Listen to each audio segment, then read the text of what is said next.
Video को start करते हैं। लेकिन वीडियो स्टार्ट करने से पहले ना चैनल को सब्सक्राइब कर दो। यार चैनल को सब्सक्राइब नहीं करते, आप वीडियो देख लेते हो, श्राप लगेगा मेरा श्राप।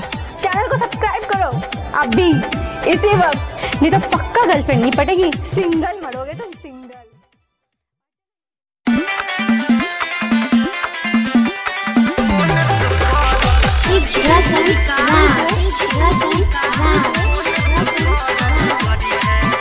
लालगंज से लाठी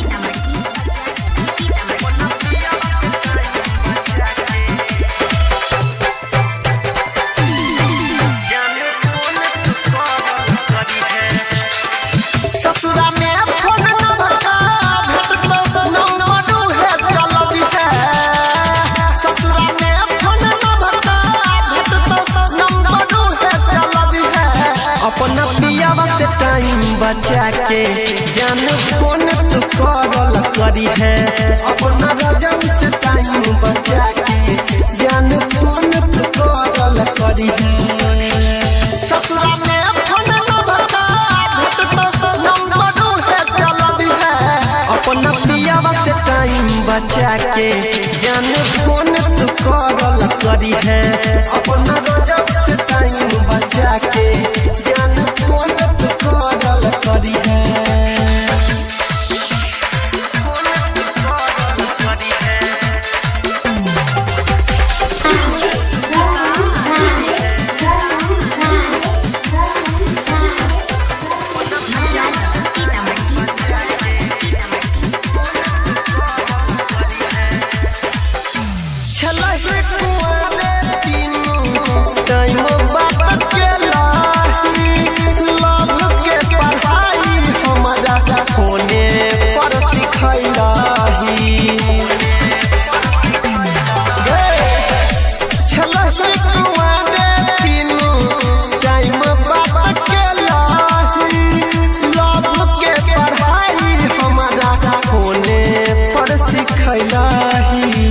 जखने घर में कियो नहीं रहत तखने फायदा उठबी है।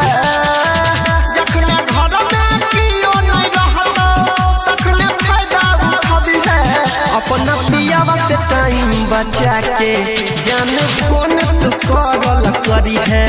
अपना राजा से टाइम बचा के जान फोन तू करल करी है।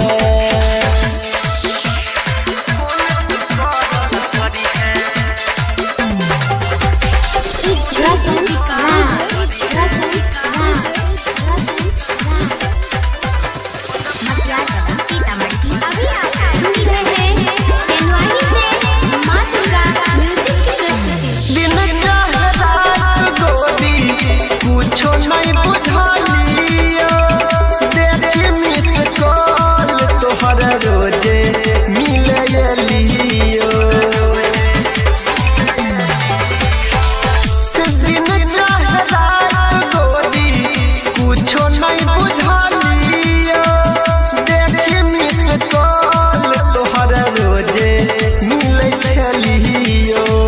गुड्डू करे में कहै छौ कोनो उपाय लगबी है। रूपेश लाल कहै छौ अपना पियावा से टाइम बचा के जान फोन तू करल करी है। अपना राजा से टाइम बचा के जान फोन तू करल करी है। ससुरा में फोन न भगा भेट तो नंबरू है चलबी है। अपना पियावा से टाइम बचा के जान फोन तू करल करी है। अपना राजा से टाइम बचा के मोबाइल नंबर 62 87 0 81 362।